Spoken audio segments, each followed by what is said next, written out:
Overall experience को मद्देनजर रखते हुए इस मुख्तसर से सेशन में I will try my best कि मैं आपको वो टिप्स एंड टेक्निक्स बता सकूं कि जिससे आपको आपकी अमली जिंदगी प्रोफेशनल लाइफ में कुछ ना कुछ फायदा हो सकेगा।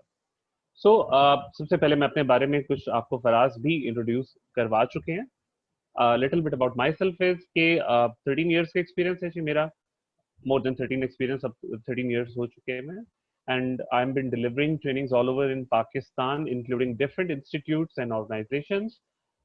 That includes यूफोन, जहाँ पे अभी मैं एम्प्लॉयड भी हूँ, ideas by Gul Ahmed, PTCL, PIA, U bank, Daewoo, NUST university, ये इंस्टीट्यूट्स वगैरह भी हैं।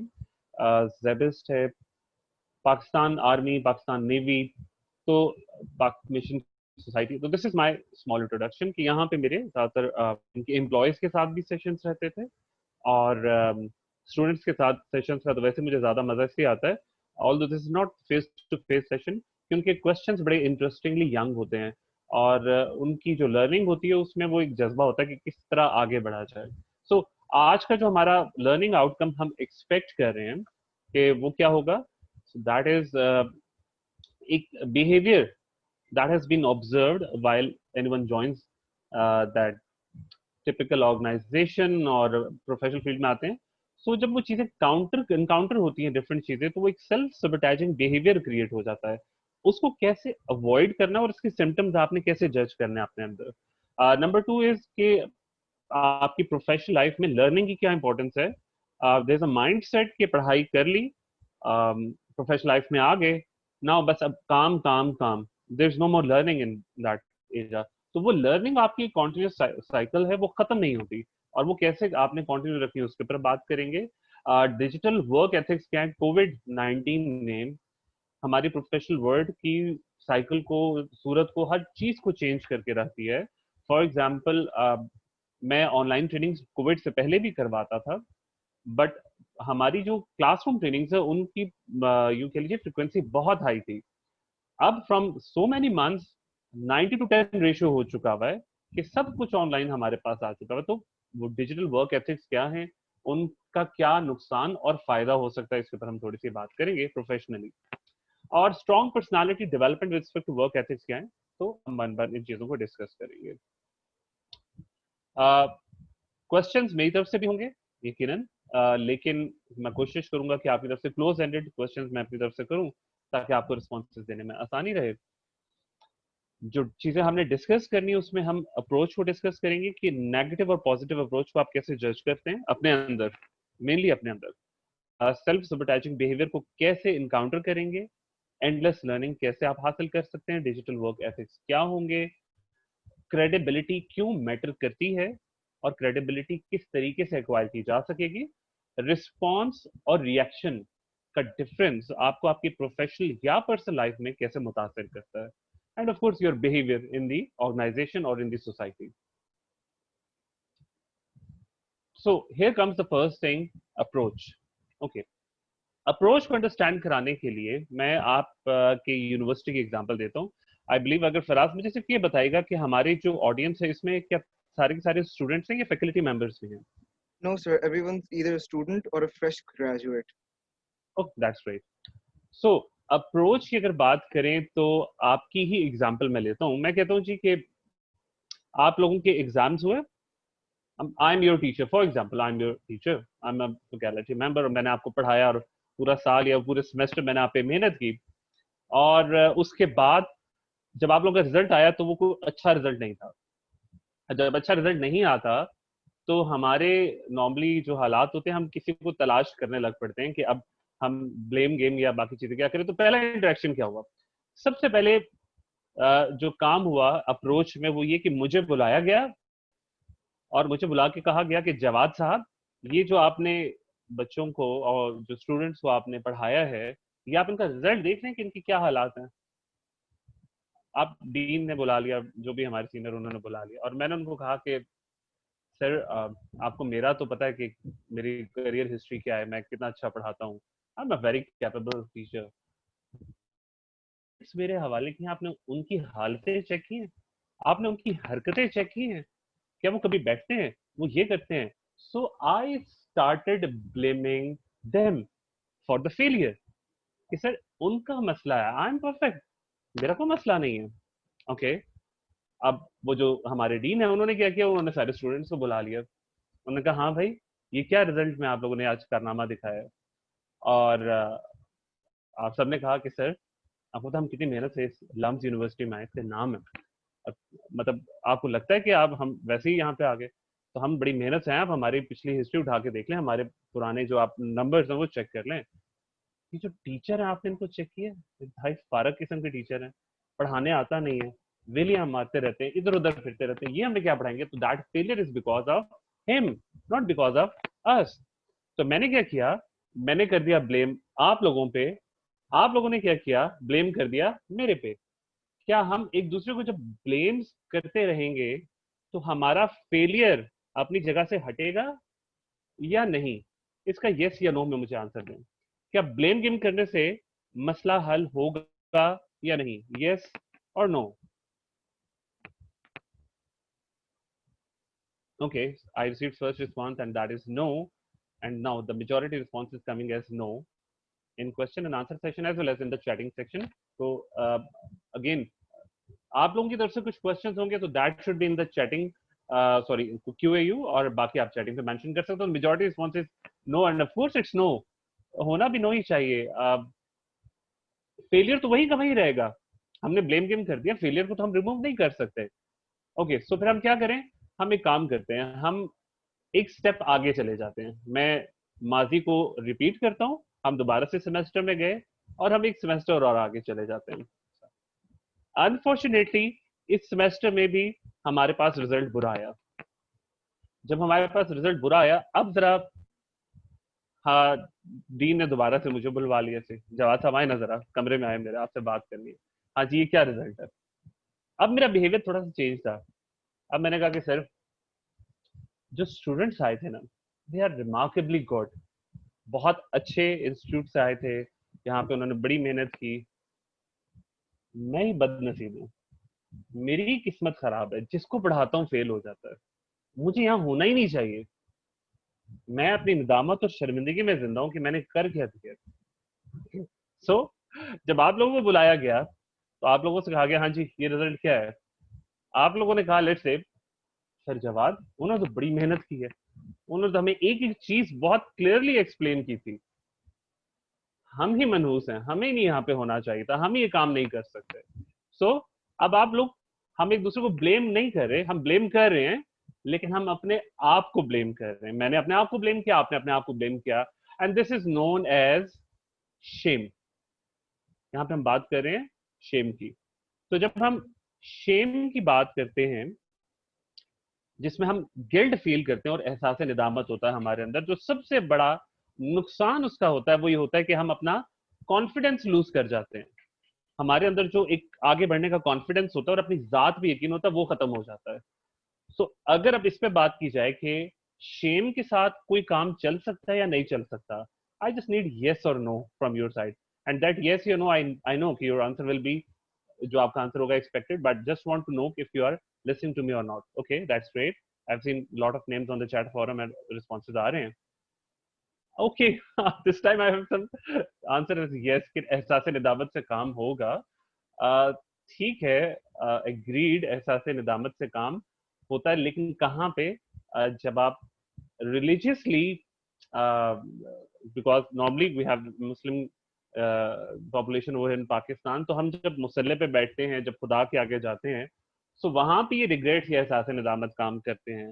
But my friends please keep it in mind, society में अगर आप हर किसी के सामने अशेम्ड रहेंगे, और आप खुद सोचें एक बंदा जो हर वक्त डिप्रेस रहता है और कहता है कि यार मैं तो कुछ भी नहीं कर सकता, इससे कैसे काम चलेगा? उसका फेलियर तो वहीं का वहीं रहेगा, वो तो अपने आप को ब्लेम करता रहेगा। तो self blaming is a step towards self sabotaging. तो ये वाला काम आपने नहीं करना, आपने अपने आप को बहुत ज्यादा ब्लेम नहीं करना, इससे आप अपना पूरा कॉन्फिडेंस चेक कर देंगे, आपके अंदर लोगों के आगे बात करने का कॉन्फिडेंस खत्म हो जाएगा, कुछ नया इनिशिएट करने का कॉन्फिडेंस खत्म हो जाएगा। सो हम इसकी बात नहीं करेंगे। अब तीसरे लेवल पे जाते हैं। पहले हमने बात की ब्लेम की, हमने कहा ये ठीक नहीं है, फिर हमने बात की शेम की, हमने कहा ये भी ठीक नहीं है। अब हम एक स्टेप और ऊपर चले जाते हैं। अब जिस स्टेप पे हम जा रहे हैं सेम सिनेरियो रिपीट होता है, तारीख अपने आप को दोहराती है और दोबारा से एक सेमेस्टर क्लियर होता है, और इस सेमेस्टर के एंड पे दोबारा से मुझे बुलाया जाता है, क्योंकि रिजल्ट तो सेम होता है। जब मुझे बुलाया जाता है, मुझसे पूछा जाता है, जी जवाब साहब ये क्या है, और मैं उनसे कहता हूँ कि सर स्टूडेंट्स भी बहुत अच्छे हैं, आपने जो ये लम्स में जो अभी आप मेरे हवाले किए student, they are really excellent, मैं भी बहुत अच्छा हूँ, मैं भी बहुत अच्छी ट्रेनिंग टीचिंग करवाता हूँ, मैं बहुत अच्छा पढ़ाता हूँ, ना स्टूडेंट्स की गलती है ना मेरी गलती है, फिर किसकी गलती है? आपको बुलाया जाता है, स्टूडेंट से पूछा जाता है, हाँ जी, वो कहते हैं सर जवाब बहुत अच्छे हैं, ना उनकी गलती है ना हमारी गलती है, तो फिर गलती किसकी है? क्योंकि आपने यूनिवर्सिटी की हालत देखी है, आपने किताबों की हालत देखी, आपने कंप्यूटर्स की हालत देखी है, आपने देखा है क्लासरूम में मल्टीमीडिया काम नहीं करता, गर्मी में एसी नहीं लगा हुआ होता, सर्दियों में हीटर काम नहीं कर रहा होता, तो आपने एक्सक्यूजेस देना शुरू कर दिए, और आपने डिफाइन कर दिया कैफेटेरिया में चाय अच्छी नहीं मिलती, ठीक है, कैंटीन वाला 2 नंबर ही करता है। सो आपने अब कई जगहों के एक्सक्यूजेस बनाना शुरू कर दिए कि हम अच्छा पढ़ इसलिए नहीं सके बिकॉज ये चीजें तो ठीक थी, बट ये फैसिलिटीज ठीक नहीं थी, पॉलिसीज ठीक नहीं थी, किताबें हमें अच्छी हालत में नहीं मिली, कंटेंट हमें सही नहीं मिला, तो आपने ये वाले एक्सक्यूजेस देना शुरू कर दिए। आपका फेलियर इन एक्सक्यूजेस के साथ कहीं पे रिमूव होगा या नहीं? आई नीड यस और no from your side again.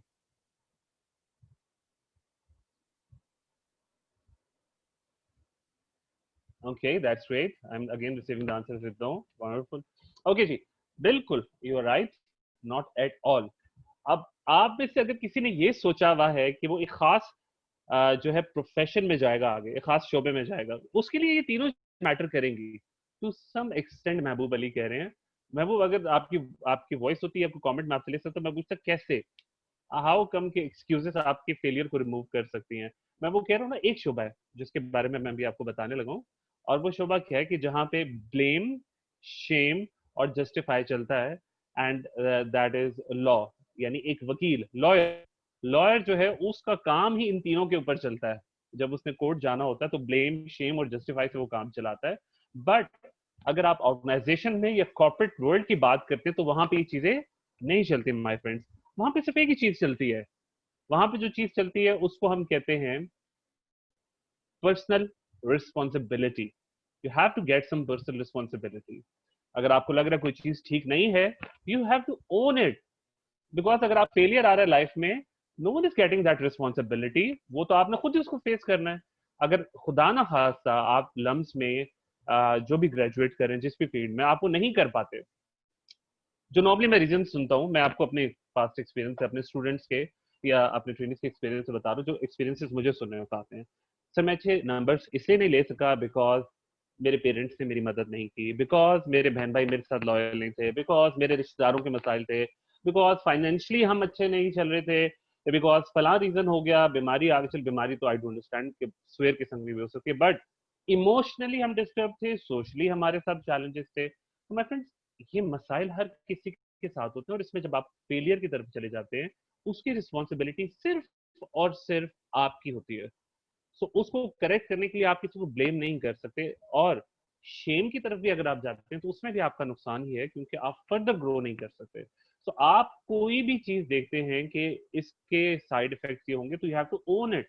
अगर आपको लगता है कि, मैं इसलिए बार बार आपको आपके यूनिवर्सिटी की एग्जांपल दे रहा हूँ, क्योंकि कॉर्पोरेट वर्ल्ड की एग्जांपल समझाने के लिए, अगर मैं कॉर्पोरेट वर्ल्ड की एग्जांपल्स दूंगा तो शायद वो आपको समझना, उसके लिए मैं बड़ी अच्छी स्टूडेंट्स के लिए एक एग्जांपल यूज करता हूँ कि जब शादी से पहले हम शादी के लतीफे पढ़ते हैं ना, मजाहिया वाले मियाँ बीवी के, जिसमें टॉन्ट्स होते हैं, तो हम हंसते हैं, और शादी के बाद समझ के हंसते हैं। सो अभी भी आपको अगर मैं डायरेक्टली कॉर्पोरेट वर्ल्ड की एग्जांपल्स दूंगा तो शायद आपको समझ आ जाए, लेकिन उस लेवल पे नहीं।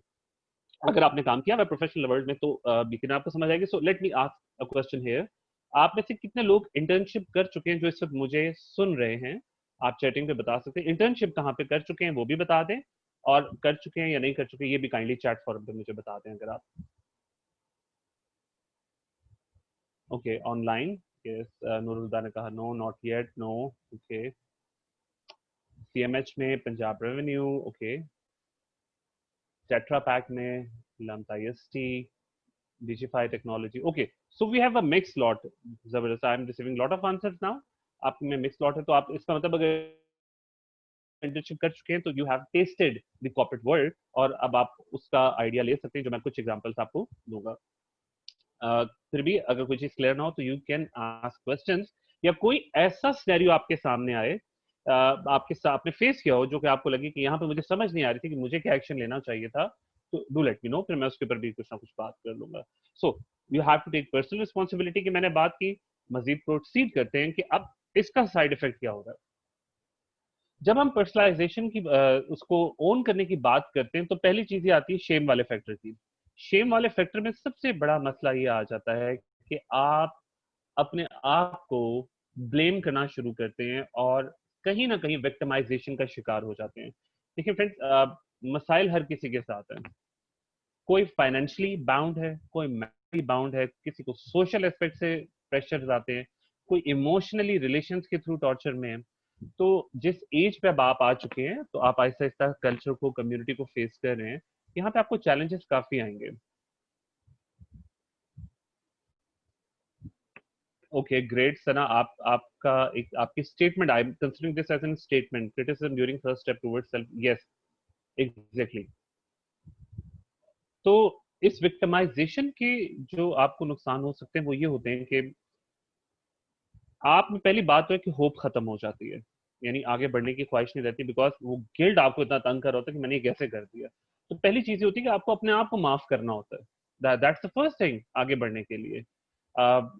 अगर आपको बुक रीडिंग का शौक है तो मैं एक बुक आपको रिकमेंड करूंगा, उसमें ये वाला, अगर किसी में ज्यादा फियर है ना विक्टिमाइजेशन वाला, अगर आपको लगता है कि वो जो एक खास डिप्रेशन साइकिल सवार होती है दिमाग के ऊपर जब कोई फेलियर आता है, जिसमें हम एक कमरे में डिम लाइट्स करके बैठ जाते हैं और वॉइस खासकर जो है वो जरा काम काम पुराने गाने म्यूजिक लगाया हुआ होता है और अपने डिप्रेशन को लूज करने की कोशिश करते हैं, कभी कभार इंक्रीज भी कर रहे होते हैं। तो वो एक साइकिल होती है, उससे निकलने के लिए of course you need to do something. तो अगर आपको लगता है आप कभी कभार उस फेस में जा सकते हैं तो एक बुक रिकमेंड करूंगा, उसको जरूर पढ़िएगा। It's thick face and black heart, author का नाम मैं अभी रिकॉल करता हूँ तो आपको बताता हूँ। उसमें आपको ये स्ट्रेटजीज बताई हुई है कि कैसे बीइंग अ लीडर आप अपनी इस हैबिट को ओवरकम कर सकते हैं। सो विक्टिमाइजेशन खतरनाक चीज है, इसकी तरफ आपने नहीं जाना, it's really dangerous. Victimisation means कि self victimisation like self sabotaging. Hasnain Haider आपका सवाल है, अपने आप को ब्लेम करके विक्टिमाइज करना कि लोग मेरे साथ ठीक नहीं है, मेरे पेरेंट्स ने मेरे साथ अच्छा नहीं किया, मेरे बहन भाइयों ने अच्छा नहीं किया, रिश्तेदारों ने अच्छा नहीं किया, मैं आज जिस काम पे हूँ ये मेरा कसूर नहीं है, ये इन लोगों का कसूर है, ये मुझे इस मकाम पे ले आया। क्योंकि आप आप ओनरशिप नहीं ले रहे होते अपने काम की, आप ब्लेम करके मजलूमियत वाले चैप्टर में आना चाहते हैं कि मैं मजलूम बनूं और लोग मुझे कहें कि जी बहुत बुरा हुआ इस बेचारे का, तो बेचारा, ये this is not the thing, ये इसकी तरफ नहीं जाना आपने। ये वाली जो फीलिंग्स अगर आपके अंदर आती है तो ये प्रोफेशनली आपके लिए बड़ी खतरनाक है, इससे आप अपनी क्रेडिबिलिटी भी खो देते हैं। ठीक है, इंटर्नशिप ग्रेजुएट, ठीक है जी, ऑफ कोर्स अगर मेरे इल्म में हुआ तो मैं भी आपको शेयर कर दूंगा। Name of the book is thick face black heart, thick face मोटा चेहरा, ब्लैक हार्ट काला दिल। ओके, तो विक्टिमाइजेशन से निकलते वक्त अब एक दो चीजें और भी यहाँ पे आपको बताता हूँ। अप्रोच की क्योंकि मैंने बात की थी, तो आप एक फरिश्ते की सूरत तो देख रहे हैं, लेकिन यहाँ पे एक चीज जो बताना जरूरी है वो ये, अप्रोच डेवलप कैसे होती है। ये जो भी मैंने आपको बात बताई ना विक्टिमाइजेशन की और ये चीज, ये अप्रोच डेवलप कैसे होती है। मैंने एक स्टोरी पढ़ी थी और ये दो ट्विन्स भाइयों की थी फ्रॉम इटली, बड़े मजे की स्टोरी थी। उसमें हुआ ये कि जी दोनों भाई जो थे उनकी खास घर में तरबियत हुई, एक ही घर में, यानी ट्विन्स एक ही घर में थे। तो एक भाई बहुत ही सक्सेसफुल बिजनेसमैन बन गया और एक भाई बहुत नाकाम रहा। अच्छा, एक बंदे ने कहा कि मैं दोनों के बारे में कुछ लिखना चाह रहा हूँ कि ऐसा कैसे हुआ कि एक ही घर में तरबियत हासिल करके एक कामयाब और एक नाकाम हो गया। तो पहले तो उसने उसके घर के बारे में मालूम किया, तो पता चला कि उसका जो जो कामयाब भाई है और जो नाकाम भाई, उन दोनों से उससे रब्ता करके कहा कि मैं आपसे पूछना चाहता हूँ। तो जो नाकाम भाई था वो उसके पास गया, उसने कहा कि यार आप इस मकाम पे कैसे हैं। उसने कहा कि यार मैं जब छोटा था और मेरे घर में एक खास माहौल था जिसमें मेरा बाप जब घर आता था तो उससे शराब पी भी होती थी, वो आके मेरी माँ को मेरे सामने मारता था, गालम गलोच करता था, और हमारे घर का माहौल इतना डिप्रेस्ड रहता था कि मुझे ऐसा लगता था कि मैं सुसाइडल हो जाऊं या इस जगह को छोड़ के निकलूं। और डेली बेसिस पे ये चीजें होती थी, और डेली बेसिस पे मैं इस चीज से निजात हासिल करने के लिए कोशिश करता, कोई रास्ता इख्तियार करूं। एंड इवेंचुअली मैंने भी शराब पीना शुरू कर दी, मैंने भी जुआ खेलना शुरू कर दिया। और आज I am did a copy of my father, कि वो भी मारते थे मेरी बीवी को, मैं भी मारता हूँ। And that all motivation Kemps from my environment at my home, जहाँ पे मेरा बाप ये टॉर्चर हरकतें करता रहता था। जब वो रिपोर्टर गया, वो बंदा गया दूसरे भाई के पास, और दूसरे भाई से पूछा कि आज आप इतने कामयाब बिजनेसमैन कैसे हैं। तो उसने कहा कि अमेजिंगली उसने भी यही कहा कि मैं जब छोटा था तो मेरा बाप शराब पी के आता था और मेरे सामने मेरी माँ को और हमें मारता था, और घर का माहौल बहुत डिप्रेस रहता था। और मैं ये सोचता था कि मैंने इस माहौल से बाहर निकलना है, और मैं पढ़ता था और मैं मेहनत करता था। रोजाना मेरा बाप मुझे मारता था, और मेरा एम्बिशन स्ट्रांग हो जाता था रोजाना कि मैंने इस जगह से निकलना है। सो इवेंचुअली वी रियलाइज्ड कि दोनों का source of energy was same, दोनों को सोर्स ऑफ एनर्जी सेम मिल रहा था। जिस तरह मैंने आपको पहले बताया, हम सब किसी ना किसी चैलेंजेस में होते हैं, कोई सोशल, कोई फाइनेंशियल, कोई इमोशनल, कोई किसी भी तरह मेडिकल प्रॉब्लम से होता है। इन तमाम चीजों की वजह से हमें एक स्ट्रेस मिलती रहती है कॉन्टिन्यूसली, और वो होती है हमारी एनर्जी। अब हमारी अप्रोच अगर स्ट्रांग होगी तो हम उस एनर्जी को यूटिलाइज करके अपने एम की तरफ बढ़ सकते हैं। और अगर हमारी अप्रोच ही नेगेटिव होगी तो हम अपने एम की तरफ नहीं बढ़ सकते, बल्कि गलत डायरेक्शन में निकल जाएंगे। यानी वो डार्क एनर्जी कन्वर्ट बन सकती है, जो हम अपने अंदर अगर रखें तो कहीं ना कहीं that victimisation can work.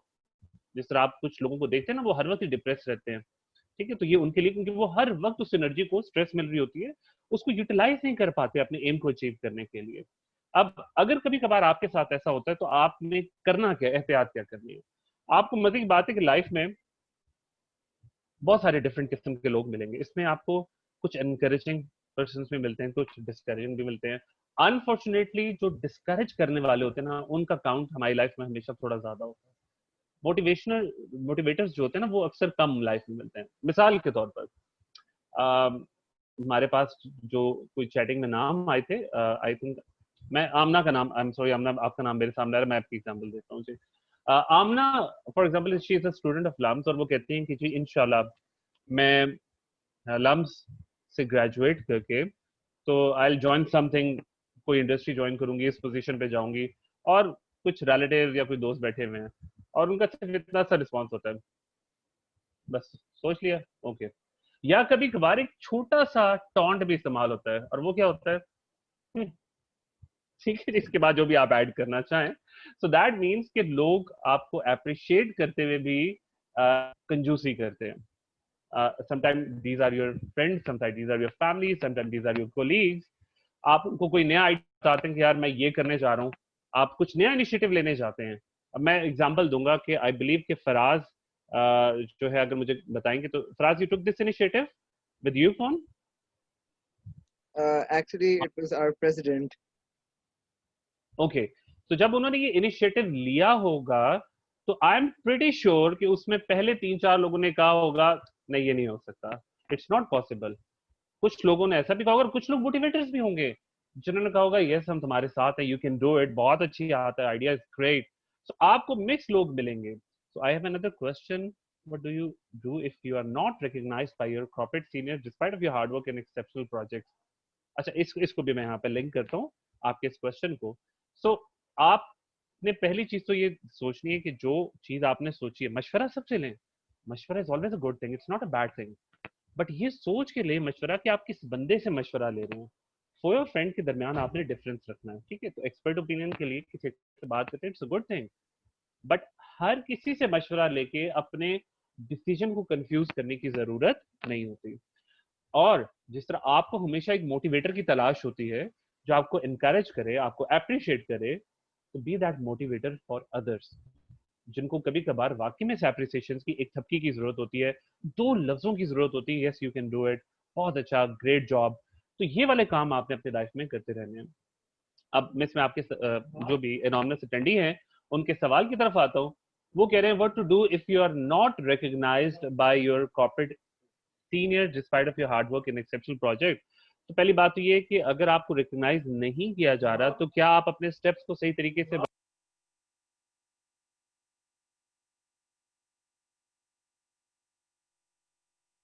So what do you do if you are not recognized by your corporate senior despite your hard work and exceptional projects? Mohammad Faraz, आप इसका आंसर करना चाह रहे? Sure, please. I'm sorry, sir. No, I wasn't actually wanting to answer. We click that button so the person knows that's being answered live. Okay, that's great. Okay, no problem. तो इसमें देखिए, first of all आपने देखना होगा कि आप जो अपना काम कर रहे हैं और क्या उसको प्रॉपर्ली हाईलाइट कर रहे हैं, क्योंकि देखिए ये इस पे थोड़ी सी डिबेट की मुझे जरूरत होगी, थोड़ा से प्रोजेक्शन की जरूरत होगी कि आपने क्या काम किया. एग्जाम्पल के तौर पे मैं एक एग्जाम्पल कोट करने की कोशिश करता हूँ. मुझे एक प्रोजेक्ट मिला प्रेजेंटेशन देने का. मुझे बताया गया कि प्रेजेंटेशन का कंटेंट भी आपने बनाना है, मुझे प्रेजेंटेशन के अंदर तमाम चीज़ों को अलाइन भी करना है, फॉर्मेटिंग भी करनी है, और वो तैयार करके मैंने अपने मैनेजर को देना है, या जो भी मेरी लाइन होगी उसको देना है कि वो इसको प्रेजेंट करेगा आगे. जब मेरा मैनेजर उसको प्रेजेंट करता है और उसको बड़ी वाह एक्नॉलेजमेंट की बारी आती है, तो वो मेरा नाम ही नहीं लेता. ठीक है. नाउ दिस इज समथिंग कि जिसमें हम, अगर मैं अपने ऑर्गेनाइजेशन की बात करूं, तो we have that opportunity to highlight the same with the line above line, यानी अपनी लाइन के ऊपर भी हम जिसको कर सकते हैं. ये ऑर्गेनाइजेशन टू ऑर्गेनाइजेशन वेरी करता है, और समटाइम्स इसमें आप की लक भी शामिल हो सकती है, बिकॉज नेबर, लाइफ पार्टनर,